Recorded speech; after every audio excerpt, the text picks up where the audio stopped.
Mấy ngày sau khi ủ xong, mẹ trao mới đã hoàn thành. Thế Hoa, nếu trưa nay ta không về kịp thì khỏi cần chừa cơm. Ta đi đây, hãy đợi tin vui của ta nhé. Liễu Nam Nam vui vẻ tiến bước vào thành. Vừa đi đến cửa hàng đậu phụ thì bị một gã tráng hán phát hiện. Đại ca, con nhà đầu kia kìa, có phải đứa lần trước gây rối ở nhà Lý Thầm không? Của đúng là nó, mau xem nó có đồng bọn không. Nếu chỉ có một mình, hãy kéo nó vào ngõ vắng. Số nha đầu, hôm nay đại gia phải xem trên người ngươi mang theo bao nhiêu bạc. Nam Nam mơ hồ cảm thấy có người bám đuôi, ngoảnh lại nhìn, lập tức kinh hãi không thôi. Nha đầu này dám chạy đến tận đây sao? Vùng này toàn là những gia đình phú quý cư ngụ, ai thèm đến mắt đến một con nhóc nghèo nàn như nó chứ. Nha đầu chạy cũng nhanh đấy, chạy nữa đi, xem ngươi chạy đi đâu được nữa. Ánh mắt Nam Nam dừng lại ở hai hũ trao. Tình thế này cũng chẳng kịp nghĩ nhiều, nàng nhấc một hũ trao ném thẳng vào người Lưu Lão Ngũ. Á! Trời đất ơi, thứ gì thế này, sao mùi vị lạ vậy? Mau bắt lấy nhà đầu này cho ta. Nam Nam thừa dịp bọn chúng đang hỗn loạn thoát lách qua đám đông, sức châm nhọn đâm vào đùi Lưu Lão Ngũ. Một tiếng thét thảm thiết vang trời, kinh động cả nhà dân xung quanh. Ai làm loạn ở đây, thật trướng mắt. Kìa, mau đến ngõ sau xem, có người đang ẩu đả ở đó. Bọn Lưu Lão Ngũ nghe thấy sợ đắc tội với người quyền quý, không dám nán lại lâu, chỉ muốn bắt lấy Nam Nam rồi rời đi ngay. Thấy nàng đã chạy thoát đến đầu ngõ.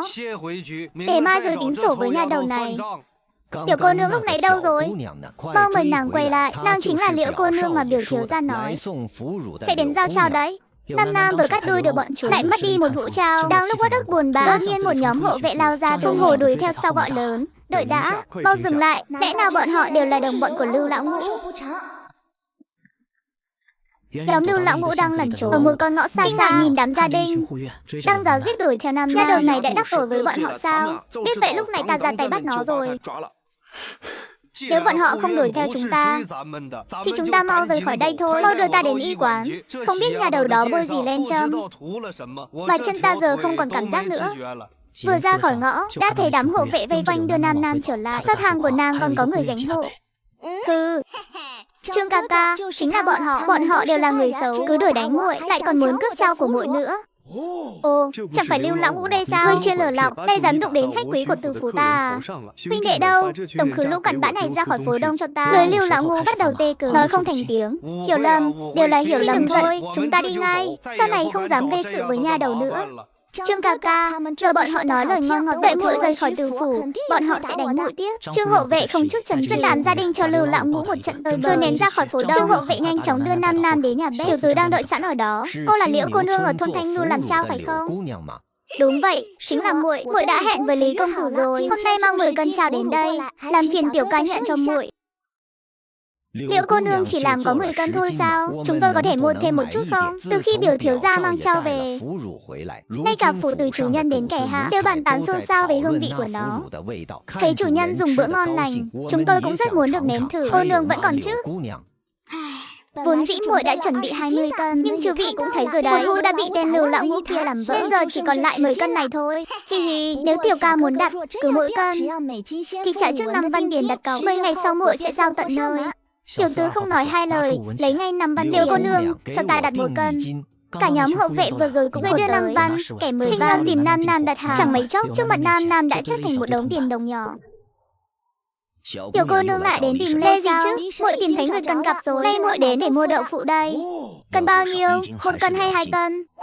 80 cân. Để người nói đùa à? Có biết 80 cân đậu phụ là bao nhiêu không? Đi đi, không mua thì đi chỗ khác. Đây là 100 văn, mang ra xe cho ta. 60 văn còn lại ta sẽ trả sau. Cô nương bớt giận, ta cân đậu ngay cho cô. Lấy nguyên khối hay cắt nhỏ? Cắt thành từng miếng nhỏ cho ta, nhưng không phải miếng to thế này. Ngang 10 dao, dọc 10 dao, cắt thành miếng nhỏ. Cái thớt đậu này cũng cho ta mượn dùng chút. Lần sau vào thành ta sẽ trả lại. Việc này, cắt thế nào cũng được. Nhưng thớt này, cả đậu phường chỉ có hơn chục cái. Ngày nào cũng phải dùng đến. Ta thấy thúc sợ ta không trả thì đúng hơn. Ta mua nhiều đậu phụ như vậy, lại thao mấy cái thớt của thúc à? Có cho mượn không? Nói một lời đi, được thì đậu ta cũng chẳng mua. Ta không tin cả thành này chỉ có mỗi tiệm này bán đậu. Cô nương đợi chút, để tôi đi hỏi ý chủ quán. Đây chẳng phải tiểu cô nương lần trước mua đậu phụ sao? Cứ ngỡ về nhà nàng sẽ bị trách phạt. Không ngờ mới đó đã lại đến mua thêm rồi. 80 cân đậu ta không mặc cả. Chỉ mượn thắt sùng mấy ngày. Được hay không cũng chỉ một câu thôi. Được chứ, sao lại không được? Nhưng cô nương cũng thấy đấy. Tiện đậu nhỏ, thớt đậu chẳng có bao nhiêu. Cho mượn nhiều ngày như vậy, sự có chút nan giải. Chi bằng để tiểu nhị giúp cô chở đậu về. Rồi mang thớt về lại. Cô thấy sao? Cũng được. Nhưng nhà ta xa lắm. Tiền lộ phí phải tự lo đấy nhé.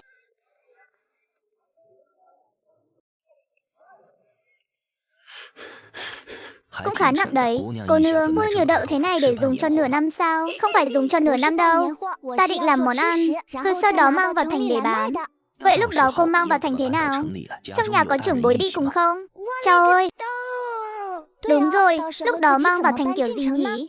À, ta không về thôn, đưa thẳng tới nhà Lý Thẩm cho ta. Nam Nam giải thích tỉ mỉ ý định với Lý Thẩm nghe xong vui mừng vì Nam Nam có được nhiều đơn. Ba định nói gì đó rồi lại thôi, không hỏi thêm. Hôm nay ta đến, một là gửi nhờ đậu ở nhà Thẩm, hai là muốn bàn kỹ hơn về chuyện lần trước. Hiện đậu phụ này, ta về suy nghĩ kỹ rồi, tạm thời chắc chưa thể mở ngay được, vì lượng đơn hàng hiện tại vẫn còn hạn. Phía từ lầu cũng chưa tìm đến ta. Nhưng trước khi mở tiệm đậu, muội muốn nhờ Thẩm cùng ta làm trao. Cứ làm ngay tại nhà Thẩm, mỗi cân muội sẽ trả Thẩm 3 văn tiền công. Thẩm có bằng lòng không? Ôi, bằng lòng chứ. Cô nương cứ yên tâm, ta đã sớm dọn dẹp gian phòng phía tả, dùng vôi rắc cho khô ráo sạch sẽ rồi. Chúng ta sẽ chia làm trao ở đó, được không? Lý Thẩm, Thẩm hãy cầm một lạng bạc đến lò gốm đặt riêng vài chục hũ sứ. Dưới đáy hũ nhất định phải khắc một chữ Liễu, sau này sẽ là dấu ấn của trao Liễu gia chính hiệu. Món trao này chỉ cần ăn vài lần, nào có tâm tìm tòi hẳn sẽ học theo được ngay. Nam Nam cũng không định giữ bí mật mà buôn bán lâu dài. Ai có bản lĩnh cứ việc học. Nàng dặn dò kỹ lưỡng từng việc rồi nàng từ biệt Lý Thẩm mà đi. Thế Hoa, Vân Đào, tỷ tỷ về rồi đây. Tỷ tỷ đêm qua đi đâu vậy? Tỷ có bị dầm mưa không? Tỷ đã dùng bữa chưa? Nhìn hai đệ muội, Liễu Nam Nam chỉ thấy lòng như tan chảy. Tối qua tỷ không ở nhà, đệ muội có sợ Vân Đào có khóc không? Hai kiểu gia hỏa tranh nhau lại tối qua đã trải qua thế. Sau đó Nam Nam kể lại chuyện ở Từ Phủ đêm qua. Hai đệ muội vừa kinh ngạc vừa ngưỡng mộ. Tỷ tỷ, nếu người Từ Phủ đặt nhiều trao đến vậy, sao tỷ không mua đậu phụ tươi về? Ha ha, đương nhiên là tỷ có người ở nhà Lý Thẩm trong thành, không thì gần 100 cân đậu phụ, khiêng đi khiêng lại rất phiền. Tỷ, Lý Thẩm là ai vậy?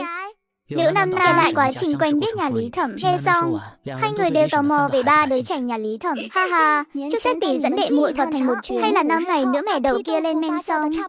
Chúng ta cùng vào thành, một là làm trao, hai là dẫn đệ muội dạo chơi một chuyến. Thế sao? Thôi, ta ở nhà trong nhà vậy. Lần này ta để ý rồi, không thấy bọn buôn người kia.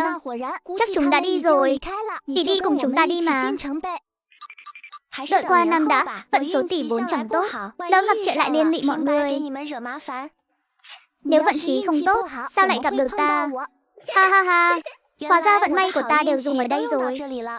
Suốt 5 ngày tiếp theo, Thế Hoa và Vân Đào đều rất háo hức, nghĩ đến việc vào thành, lại còn được mua y phục mới đón Tết. Hai tiểu gia hỏa vui đến ngủ cũng mỉm cười. Ba vị chủ nhân, ta tiễn các ngươi ra xe. Mộc tỷ cũng vào thành cùng bọn ta đi. Tỷ nói muốn mua đồ Tết, chúng ta cùng đi mua được không? Mộc tỷ đi chứ. Vân Đào, đừng có ép Mộc tỷ. Dù sao ta cũng không thấy bọn kia trong thành. Đi hay không tùy tỷ vậy. Đã vậy thì che mặt rồi cùng vào thành thôi. Lý Thẩm đã đợi Nam Nam từ sớm, thấy nàng dẫn theo đệ muội thì rất mừng, liền đưa ít tiền bảo đại tú đi mua thức ăn. Trưa đó gia đình 4 người cùng dùng bữa. Liễu cô nương xem, tuy đã để vài ngày, nhưng phần lớn đậu vẫn chưa mọc lông, có lẽ thời gian còn ngắn. Hôm nay ta cứ muối phần đậu đã mọc lông trước, phần còn lại để mấy ngày nữa. Mấy chiếc vụ chúng ta đã giao đến chưa à? Đã giao đến hôm qua rồi. Gia vị cô nương dặn ta cũng đã nghiền xong cả. Vậy chúng ta bắt đầu muối thôi, cần cắt lá hẹ rồi ép lấy nước cốt trước, đun nước rồi trụng đậu phụ một lượt. Lý Thẩm lập tức làm theo. Thế Hoa cũng tự nhiên lại giúp ba người bận rộn suốt buổi sáng. Cuối cùng cũng muối xong, mẻ đậu đã lên men. Liễu Nam Nam không hề giấu giếm, mà chỉ dạy tận tình tất cả công thức cho Lý Thẩm. Xong rồi, chỉ đơn giản vậy hiểu ra rồi thì thấy đơn giản lắm. Lý Thẩm đã nhớ kỹ hết, ta đã ghi nhớ cả rồi. Cô nương tin ta như vậy, ta thực sự chẳng biết nói gì để cảm ơn. Ha ha, Lý Thẩm đừng nói gì cả, số đậu còn lại giao cho một mình Thẩm muối là được rồi. Đó là lẽ đương nhiên, chỗ còn lại chờ lên men xong. Ta tự làm là được. Cô nương không cần phải chạy đôn chạy đáo. Vậy phiền Lý Thẩm nhiều rồi. Thế Hoa, lát nữa tỷ ra phố mua đồ. Muội theo tỷ hay ở lại nhà Lý Thẩm chơi? Ha ha, muội muốn đi cùng tỷ tỷ cơ. Hai người cứ đi đi, ta ở đây trông Vân Đào.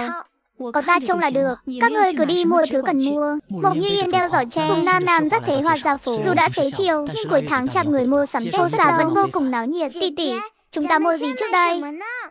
Mua lương thực trước, gạo mì mua nhiều một chút, trái cây khô và mứt cũng mua một ít về ăn. Hạt dưa, lạc thì mua nhiều, nhà nông ngày Tết đãi khách đều dùng hạt dưa. Tỷ tỷ, có cần mua gì cho Thái lão lão không à? Mua cho Thái lão lão 2 hộp bánh, rồi mua cho Gia Gia một vỏ rượu. Chẳng mấy chốc đã mua đủ, giỏ tre không đựng hết, con chưa lúc này cũng đã tiêu hóa đi rồi.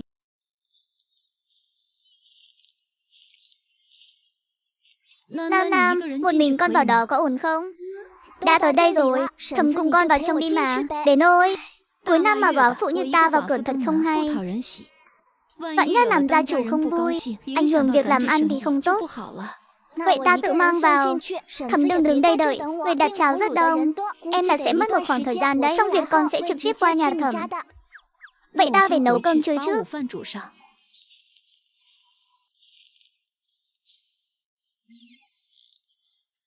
Ây da, liệu cô nương cả xe lớn thế này, sao không gọi người giúp mang vào? Chờ chút, ta đi gọi người.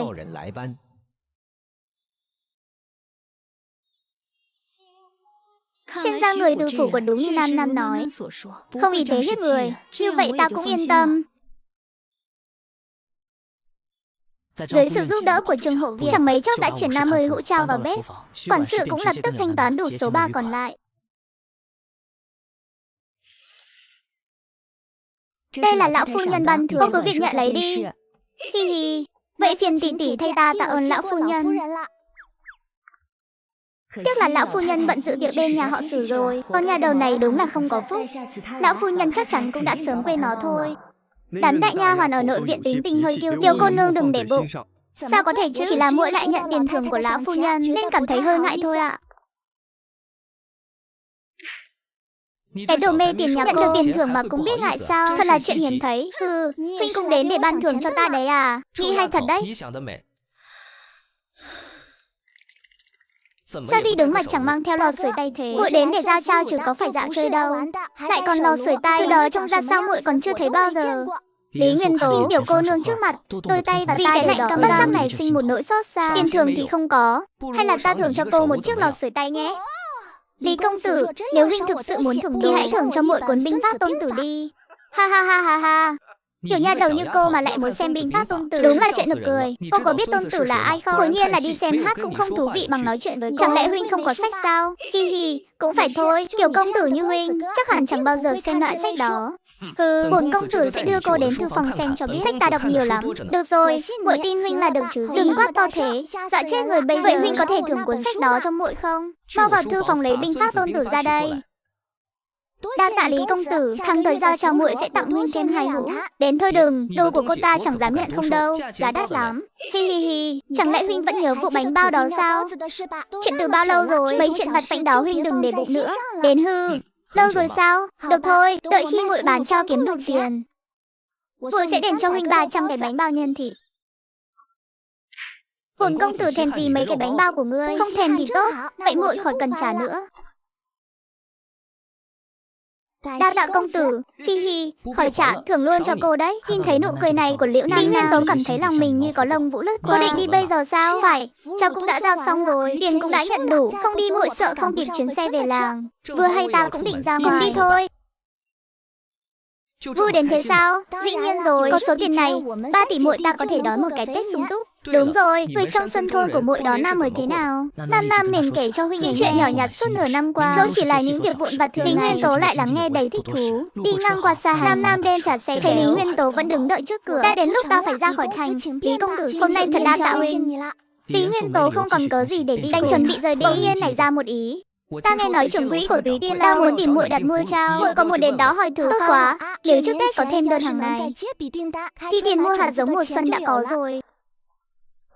Hai người cùng đến Tùy Tiên, có Lý Nguyên Tố ở đó. Nam Nam chẳng cần tốn lời với đám gia nhân, mà trực tiếp mời trưởng quỹ ra, cũng rất sảng khoái, lập tức đưa tiền cọc cho 30 cân trao. Sau này mỗi tháng họ đều đặt 30 cân. Nếu Nam Nam từ biệt Lý Nguyên Tố, Ben đi thẳng tới nhà Lý, vừa kết toán tiền công trước đó, lại đưa trước tiền công cho 30 cân trao. Mà Tùy Tiên lâu vừa mới làm gì có chuyện chưa làm đã nhận tiền công thế này. Chẳng phải sắp đến Tết rồi sao? Thầm cứ nhận lấy để cùng các con đón Tết cho chu tất.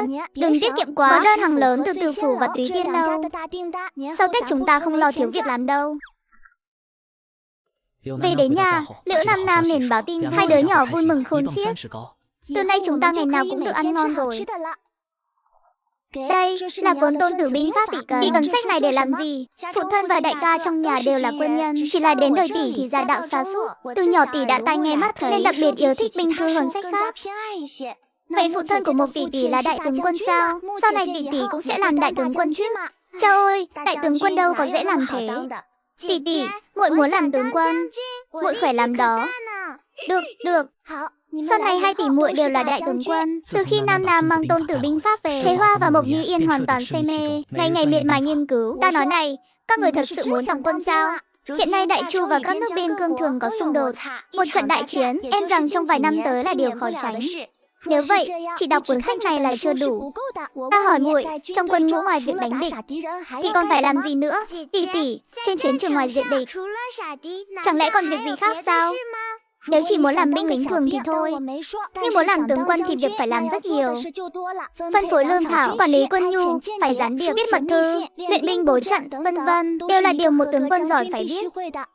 Tỷ, những điều tỷ nói, sau khi muội vào quân ngũ, có thể từ từ học được không? Nếu muội học trước từ bây giờ, chẳng phải sẽ tiến xa hơn các binh sĩ khác sao? Nhưng tỷ, ở Thanh Ngư thôn này em là không ai dạy muội được. Ai nói không có, chẳng phải là ta đây sao? Nam Nam phải viết lên giấy 9 chữ số Ả Rập. Chỉ dựa vào cái này, ta có thể dạy muội thuật điều phối lương thảo quân nhu, còn có thể dạy muội cách viết mật thư, mà thiên hạ không ai giải được. Tỷ học những thứ này ở đâu vậy? Dĩ nhiên là do phụ thân dạy rồi. Phụ thân thi cử mấy lần không đỗ, nên ở nhà nghiên cứu những thứ này. Vừa có chút thành quả thì gặp nạn qua đời. May mà lúc sinh thời đã truyền lại cho ta. Nam Nam dạy Thế Hoa binh pháp chưa được mấy ngày thì năm mới đã đến, nhà đốt pháo hoa vui đón tân xuân. Tỷ, năm mới vui vẻ. Tỷ, năm mới vui vẻ. Năm mới vui vẻ, ha ha ha. Ha ha, Nam muội, năm mới cát tường. Ngưu đại bá, năm mới cát tường. Ca ca, năm mới cát tường. Muội, năm mới cát tường. Thế Hoa muội đi chúc Tết cùng bọn ta nhé. Đại bá, ngươi có thể mang Thế Hoa và Vân Đào đi cùng không? Không có người trông nom, con thật chẳng yên tâm. Ngưu đại bá cũng nhiệt tình như ngưu, lập tức đồng ý ngay. Đám trẻ díu dít cười nói đi phía sau. Chẳng mấy chốc người đi chúc Tết đã đông lên. Nam Nam bận rộn đến tận giữa trưa mới thưa dần.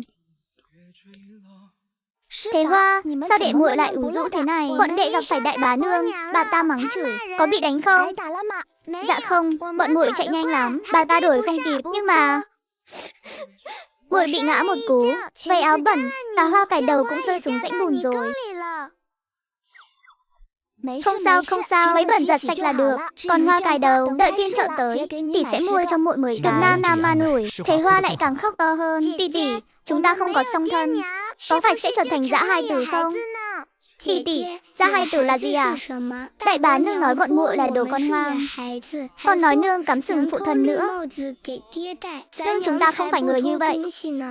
Nam Nam lập tức nổi trận lôi đình. Sau khi dỗ dành Thế Hoa, Mộc Như Yên dẫn hai đứa đi ăn, mình đi tìm đại bá nương. Nửa đường gặp Liễu Trường Anh, liền kéo thẳng tới nhà Gia. Liễu Nam, ngươi định làm gì? Mau buông Trường Anh ra. Ta đem dã hai tử trả về, đều là con cháu của Liễu gia. Bà mắng Thế Hoa và Vân Đào là đồ con hoang, thì đứa Trường Anh này chẳng lẽ là Vàng Ngọc sao? Cái đâu có cha sinh mà không có mẹ dạy như ngươi, sao so được với Trường Anh nhà ta? Mau cút ra ngoài cho ta. Ba tưởng ta ham đến đây làm sao? Sau này bà còn dám mắng 3 tỷ muội ta, còn dám đặt điều cho nương ta, thì ta sẽ đánh Trường Anh, gặp lần nào đánh lần đấy. Mùng 1 Tết mà ồn ào cái gì? Con nhóc kia, mau cút về nhà đi.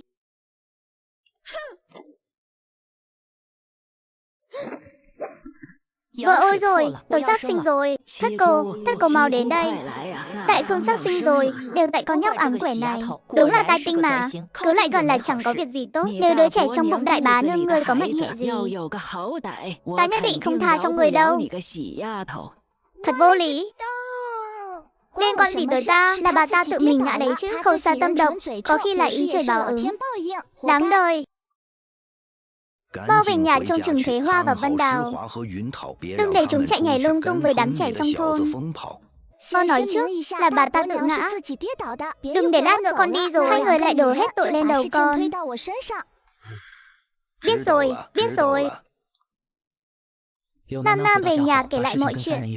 Mọi người đều cho rằng đại bá nương bị báo ứng. Hi hi hi, đứa nhỏ trong bụng bà ta chắc không sao chứ. Thế Hoa, mau đi xem đi, đại bá nương sinh ra quái vật rồi. Con nhóc kia, đừng nói bậy bạ. Có chuyện gì thế? Đại bá nương sinh rồi, nhưng ta không rõ lắm. Mọi người đồn bà ta sinh quái vật, ta vẫn chưa đi xem. Con có muốn đi xem không? Ta chỉ lỡ nghĩ xấu trong lòng thôi. Chẳng lẽ lại linh nghiệm thật sao? Dĩ nhiên phải đi rồi. Anh thật là tạo nghiệt mà. Sinh được một con gái mà nửa mặt có bớt đen bẩm sinh. Đứa trẻ thế này nuôi lớn cũng chẳng tích sự gì. Hóa ra không phải quái vật, chỉ là vết bớt lớn trên mặt. Trông cũng thật khiếp sợ. Theo ta thấy là do Lưu Đại Phương ngày thường không tích đức, nên báo ứng mới đổ lên đầu con trẻ. Những ngày sau đó, đứa trẻ ấy bị mọi người hắt hủi. Ngay cả mẫu thân Lưu Đại Phương cũng không. Bà ta thậm chí còn không muốn, cứ nhìn thấy gương mặt nó là ta lại thấy bất an. Hay là ta đem nó bỏ ở hậu sơn hay nơi nào xa vắng cho xong. Tiêu Gia Gia lập tức mắng Liệu Nãi Nãi một người, lại quay sang nhìn Lưu Đại. Dẫu sao cũng là cốt nhục của người, dù có xấu xí một chút thì đã làm sao. Lão Liệu Gia ta chẳng lẽ lại thiếu bác cơ nuôi nó. Nhờ có Liễu Gia Gia, đứa trẻ ấy mới có thể giữ được mạng sống. Vào ngày 16 tháng Giêng, Lão Lý dẫn theo một vị khách không mời mà tới. Nam Nam, muội phải cứu ta. Đại Tú tỷ đừng khóc nữa. Mau nói xem đã xảy ra chuyện gì. Hôm qua có một phú hộ dẫn theo tùy tùng đến nhà ta, nói rằng ăn trao của chúng ta mà sinh bệnh, nôn mửa tiêu chảy, suýt chút nữa là mất mạng rồi. Họ còn đánh nương ta một trận. Quan sai nói thế nào? Khẳng định là do trao có vấn đề. Nương ta hiện bị giam ở huyện nha, không chỉ phải bồi thường tiền thuốc thang, rất có thể còn phải vào nhà lao. Tỷ có biết nam nhân kia mua trao ở đâu không? Hắn là hạ nhân của Từ phủ hay là mua ở Túy Tiên Lâu? Ta không rõ. Sau khi bắt nương ta đi, quan sai cũng không cho bọn ta theo. Liễu Nam Nam không ngồi yên suy đoán, nàng dẫn họ chạy thẳng đến huyện nha. Hỏi ra mới biết Lý Thẩm đã được cho về nhà. Hừ, để bà ta về là để gom bạc bồi thường. Đậu phụ độc bà ta làm khiến người ta suýt mất mạng. Không có 100 lạng bạc thì phải vào nhà lao. Khóc lóc cũng vô ích thôi. Đi, cùng ta về nhà xem sao.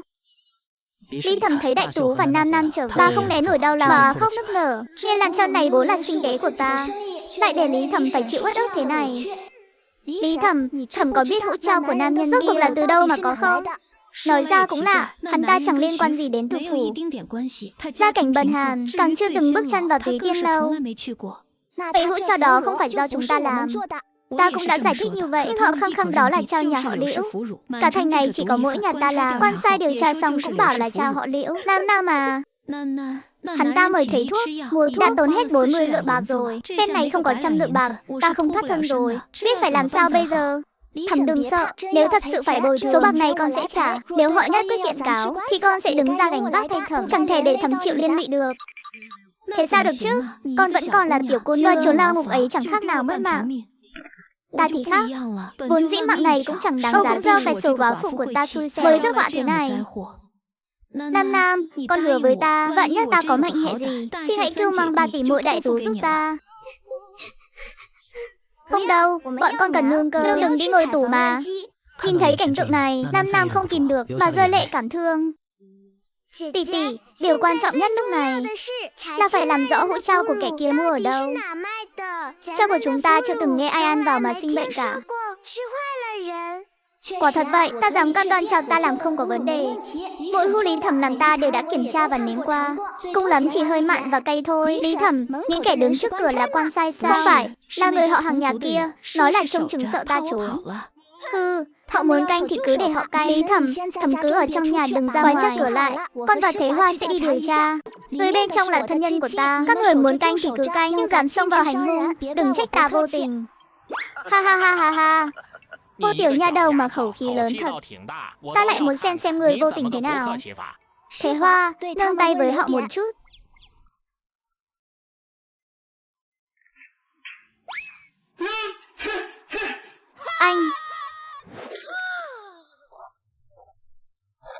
đoán xem ta có dám bắn ngươi không? Ngươi dám? Đừng có ý đồ xấu với người trong nhà, bằng không, dẫu có ở chân trời ta cũng sẽ bắn mũi tên này xuyên họng ngươi. Thẩm à, nghe nói đại thúc ăn chao mà sinh bệnh. Có phải là chao của Lý Của Phụ không? Nương cháu cũng đang định mua đây, cháu phải về báo ngay kẻo không kịp. Vạn lần đừng mua, ta của phụ đó tâm địa bất lương, làm chao có độc, hại phu quân ta thảm hại thế này. Lần này ta nhất định không bỏ qua cho à. Ôi, đại thúc thật đáng thương.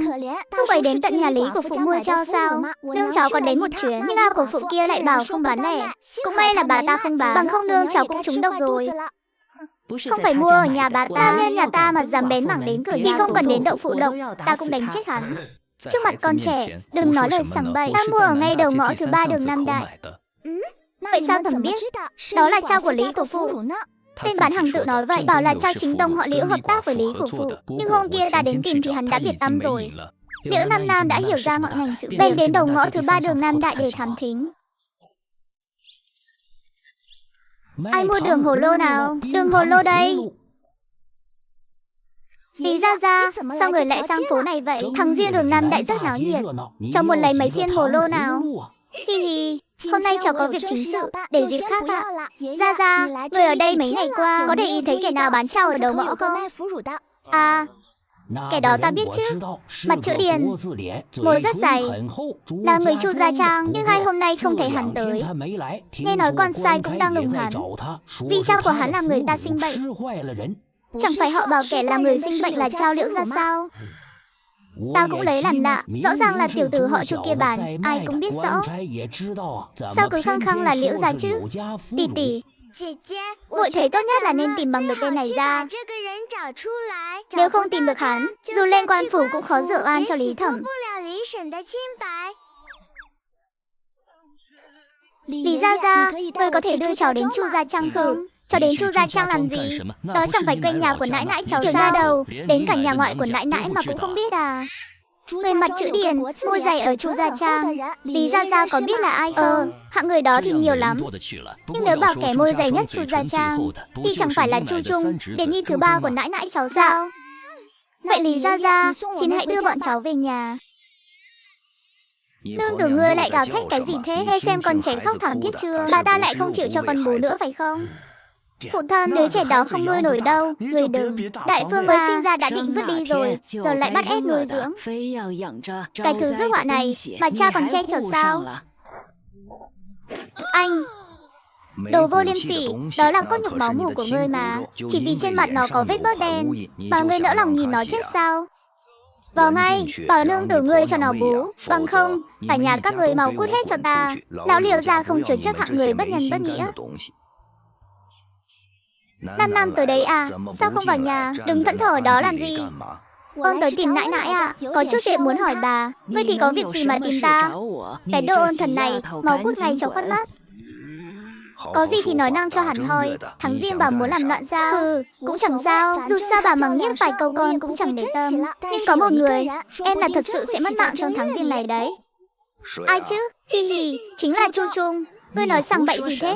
Chu Trung dù sao cũng là biểu thúc của ngươi mà. Nghe nói vị biểu thúc kia đang bán trao trong thành.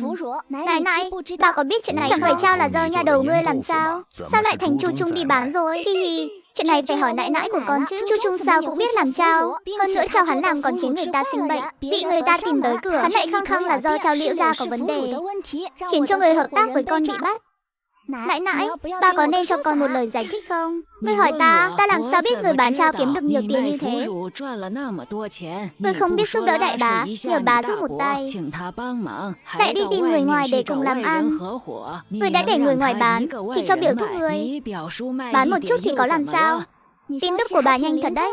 Thôi đừng nói lời vô ích nữa. Bà mau bảo Chu Trung tự mình lên quan phủ tự thủ, bằng không con mà ra tay thì mọi chuyện sẽ không dễ giải quyết đâu. Ta không biết gì cả, đừng hỏi ta. Hi, bà hãy nghĩ cho kỹ, nếu Chu Trung bị bắt, không khéo còn liên lụy đến cả người Liễu gia ta. Biết đâu đại bá và gia cũng phải theo Chu Trung, mà hầu tòa cùng lúc đấy. Để ta nói là được chứ. Chu Trung vốn làm thuê trong thành. Một ngày nọ thấy người đến tí bia lâu bán trao, kiếm được không ít bạc, nên đã bàn với ta, bảo ta lén học trộm bí phương của ngươi. Sau đó giao cho hắn chế biến rồi đem bán, tiền lãi sẽ chia đôi. Ta nhất thời hồ đồ nên đã đồng ý. Hắn bảo ta, đợi đậu phụ lên men, thì cho thêm gia vị của ngươi đưa là xong. Còn việc làm người ta sinh bệnh, ta hoàn toàn không hay biết gì. Lão bà tử nhà bà thật bị mỡ heo làm mờ mắt rồi. Làm hỏng việc còn đổ lên đầu Nam Nam. Hắn đâu rồi để ta đánh cho một trận. Chu Trung cũng là vì muốn giúp đỡ ta thôi. Giá như nhà đầu này chịu nương tay chia cho ta một ít, thì ta đã chẳng làm như vậy. Đại bá, người đừng phải tìm cách giải quyết chuyện này đã. Bà lão này đúng là mê muội. Bà đã muốn bảo vệ Chu Trung thì chi bằng về hẳn nhà mẹ đẻ đi. Trời ơi là trời. Ta làm thế này là vì ai chứ? Chẳng phải cũng vì cái nhà này sao? Ông già chết tiệt chỉ biết bênh vực Nam Nam thôi. Tất cả im lặng cho ta. Có cãi vã thì để sau hãy hay. Ra ra, người hãy cùng con đến Chu gia cha. Phải tìm bằng được Chu Trung ra đây. Tìm Chu Trung để làm gì? Con hỏi làm gì nữa? Tìm hắn để lên quan phủ, tới nhà Trương Tam mà tạ lỗi. Phải đền tiền thì đền tiền, phải ngồi tù thì phải ngồi tù thôi. Làm vậy sao được? Chu Trung là trụ cột trong nhà mà. Nếu hắn mà ngã xuống, gia trẻ cả nhà sống sao đây? Nam Nam nhà đầu, con nói thật cho ta nghe. Chuyện này thật sự phải ngồi tù sao? Khó mà nói chứ. Trương Tam kia mời thầy thuốc, bồi thường tổn thất, ít nhất cũng phải 100 lượng bạc. Khoản này không trốn được đâu. 100 lượng, dẫu có bán cả nhà hắn đi, cũng chẳng thể con đủ số đó. Nam Nam, Chu Trung dù sao cũng là điều thúc ruột của con. Nếu con thực sự bắt hắn gánh tội, chẳng phải quá tuyệt tình sao? Ý của mọi người là sao đây? Rõ ràng là do Chu Trung tự mình gây họa. Chẳng lẽ mọi người định để con bao che cho hắn? Hi hi, đại bá thấy hay là cứ để Lý của phụ gánh tội đi. Cứ để bà ta nhận hết. Sau này ta sẽ bảo biểu thúc con bù đắp cho bà ta một chút. Biểu thúc con mới là thân nhân của nãi nãi con. Còn bà ta dù sao cũng là góa phụ. Danh dự hay tiền tài đối với bà ta cũng chẳng để làm gì. Nam Nam thực sự không thể diễn tả nổi tâm trạng. Những lời này đã hoàn toàn đảo lộn tam quan của nàng. Ra ra, người cũng nghĩ như vậy sao? 100 lượng, đó là 100 lượng bạc đấy. Nếu ngươi vì mụ góa phụ kia mà hại biểu thúc mình, thì ta sẽ không nhận được tôn nữ này nữa. Hừ, vậy thì thật là cầu còn không được.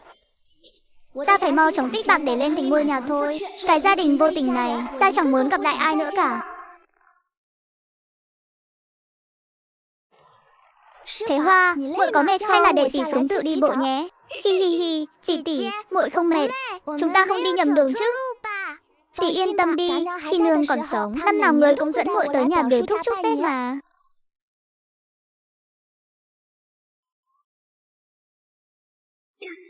Các người là ai vậy? Hừ, đúng là làm việc xấu nên mới chột dạ. Biểu Thẩm, con là Nam Nam đây, nãy nãy bảo con tới. Nam Nam à, muộn thế này nhà ta đều đã ngủ cả rồi. Có chuyện gì thì để mai hãy tới nhé. Biểu Thẩm à, chuyện này gấp lắm, không đợi đến mai được đâu. Không tin Thẩm cứ hỏi biểu thúc xem, việc này có thể trì hoãn được không?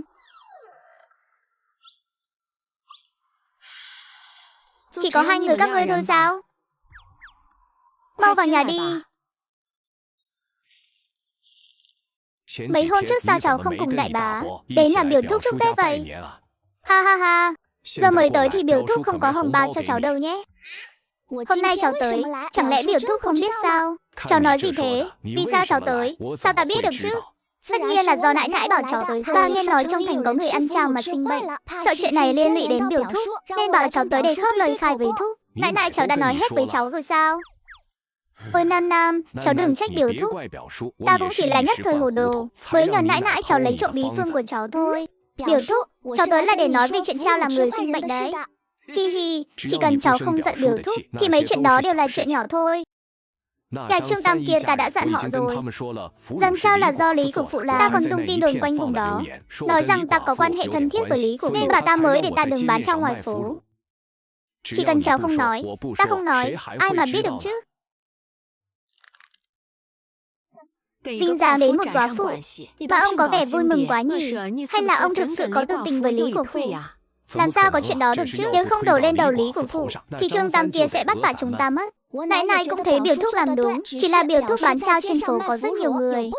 Nếu quan sai muốn điều tra thì dễ như trở bàn tay. Vạn nhất quan sai tìm tới cửa mà Lý của phụ lại khăng khăng nói không quen biết thúc thì cũng phiền phức lắm. Vậy phải làm sao đây? Chỗ ta làm thuê trong thành, không ít người biết ta là người Chu Gia Trang. Nam nhà đầu, ta còn dám không thừa nhận sao? Lời của một góa phụ thì ai mà tin chứ? Hi hi hi, chỉ sợ Trương Tam kia nhất quyết chỉ đích danh thúc. Cháu thấy thế này, hãy biểu thúc cùng cháu vào thành. Chúng ta lén lút tìm đến nhà Trương Tam, bồi thường cho hắn một ít bạc rồi cùng hắn khóc lại lời khai, để hắn cứ thế mà đổ hết tội cho Lý của phụ. Như vậy sẽ không dính dáng tới biểu thúc. Chủ ý này là do nãi nãi đưa ra đấy. Dù sao chúng ta mới là thân nhân ruột thịt. Còn Lý của phụ Kiên nói cho cùng cũng chỉ là người làm thuê do cháu mời về thôi. Hi hi hi, đúng. Cái mụ góa phụ đó thì là cái thá gì chứ? Nam mà, trước đây mỗi lần cháu tới, điều thúc điều thẩm chẳng phải đều dành những đồ tốt nhất cho cháu sao? Cháu nhất định phải giúp điều thúc một tay nha. Hi hi hi, đương nhiên rồi, ân tình của điều thúc điều thẩm cháu nhớ rất rõ. Mỗi lần tới ta đều bị nhi tử của ngươi trêu chọc, ngươi còn cầm đầu sỉ nhục nương ta, bắt nạt Thế Hoa, những chuyện này ta đều nhớ rõ. Cháu thấy hay là đợi xem thế nào đã. Nếu quan phủ trực tiếp định tội Lý của phụ, chúng ta cần gì phải đi thế này? Nhưng nếu đợi quan phủ tìm tới tận cửa thì muộn mất. Phải mau chóng tìm nhà Trương Tam. Việc này nên sớm không nên chúng ta tới nói một tiếng, bảo họ cứ nhằm vào Lý của phụ mà làm. Vậy là biểu thúc không liên quan nữa.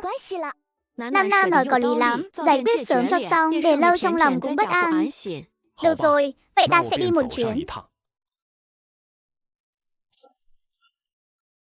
Thế Hoa, muội và biểu thúc hãy đợi ở đây. Tỷ đi liên lạc với người nhà Trương Tam trước. Cứ yên tâm đi, bọn muội sẽ không chạy lung tung đâu. Lý Thẩm, là con, Nam đây. Nam, sao con lại đến vào lúc này? Trời lạnh lắm không? Mau vào nhà đi. Lý Thẩm, chúng ta phải đến huyện Nha ngay. Tên Chu Trung bán trao kia đã bị con tìm thấy rồi. Phải mau chóng đưa hắn lên công đường, rồi gọi cả nhà Trương Tam đến đối chất cho rõ ràng. Ôi, Nam, Thẩm đã suy nghĩ kỹ rồi. Cách làm trao của người đó chắc là lén học trộm từ chỗ Thẩm. Mấy lần Thẩm thấy có người lén nhìn qua bờ tường, đều tại Thẩm không giữ kín bí mật. Sao lòng người lại khác biệt đến thế nhỉ?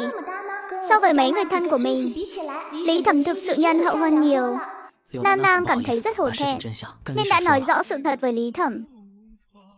Đứa trẻ đáng thương, có đám người thân như vậy, ba tỷ muội con ngày thường chắc khổ cực lắm. Lại còn sớm mất cả cha lẫn nương. Ngày tháng làm sao mà dễ dàng cho được.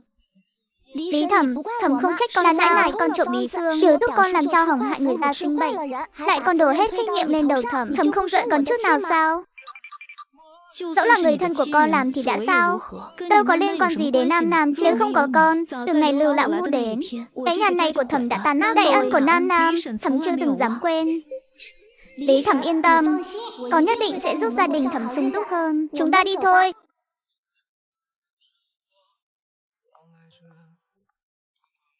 Có chuyện gì vậy? Hi hi hi, bẩm đại nhân, chúng con đến báo quan ạ. Sao lại là ngươi? Không phải bảo ngươi về lo tiền sao? Chỉ cần bồi thường cho nhà Trương Tam, sau này không bán đậu phụ độc nữa, thì ta sẽ không bắt ngươi ngồi tù. Đại nhân, cho nhà Trương Tam ngộ độc không phải do ta. Người làm đậu phụ đó đã được tìm thấy rồi. Chỉ cần đại nhân thăng đường thẩm vấn, mọi chuyện sẽ sáng tỏ ngay. Lần này có thật không? Ngươi có biết hậu quả của việc lừa gạt ta không? Dân nữ không dám. Đại nhân, người đó hiện ở đâu? Họ tên là gì? Hắn là Chu Trung, trú tại Chu Gia Trang, hiện giờ đang ở cổng thành ạ. Chuyện này ta biết, nhưng trao của Chu Trung chẳng phải lấy từ chỗ Lý góa phụ ngươi làm trao cho Liễu gia. Cô mẫu của Chu Trung lại là chủ mẫu Liễu gia. Tất cả đều là người cùng một hội, hay là ngươi muốn để Chu Trung thế tội? Đại nhân hiểu lầm rồi, dân nữ làm trao cho Liễu cô nương không liên quan gì đến bản gia Liễu gia cả. Chu Trung là kẻ trộm bí phương để tự làm tự bán. Dân nữ chính là Liễu cô nương. Chu Trung tuy là biểu thúc của dân nữ, nhưng không liên quan chút nào đến việc làm ăn của chúng ta. Nếu đại nhân không tin, chỉ cần thẩm vấn Chu Trung là sẽ rõ. Nghe ngươi nói vậy, hắn đúng là người thân của ngươi. Ngươi thực sự muốn đưa hắn ra chịu tội sao? Đại nhân đừng nói đùa. Gia phụ khi còn sống là một tú tài. Dân nữ cũng được theo phụ thân đọc vài cuốn sách. Đạo lý giúp lý không giúp thân dân nữ hiểu rõ. Huống hồ, đây vốn dĩ là sai lầm của chính hắn. Ha, nói hay lắm.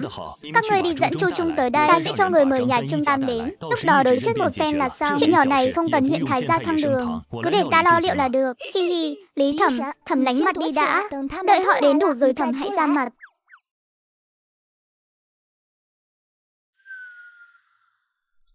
Thế nào rồi? Nhà Trương ta nói sao? Họ nhất quyết muốn gặp biểu thúc nói chuyện. Đã hẹn sẵn địa điểm rồi. Được rồi, chúng ta đi thôi. Đường này không phải hướng đến huyện Nha sao? Sao cháu lại hẹn nhà Trương Tam ở đây? Chu Trung cảm thấy có gì đó bắt chân lên cổ định bỏ chạy. Thế Hoa nhà đầu, cháu định làm gì vậy? Mau thả ta xuống, ta dù gì cũng là biểu thúc của cháu, có thể đối đãi với trưởng bối như vậy mà cũng xứng làm trưởng bối của ta sao? Đi thôi, đừng nói lời vô ích với hắn nữa. Lý của phụ, ngươi có thể ra rồi. Lý của phụ này của thật xinh đẹp. Sao lại có thể để mắt đến tên cặn bã Chu Trung? Chẳng phải sao, ăn sạch bách rồi còn muốn đổ vạ cho người ta.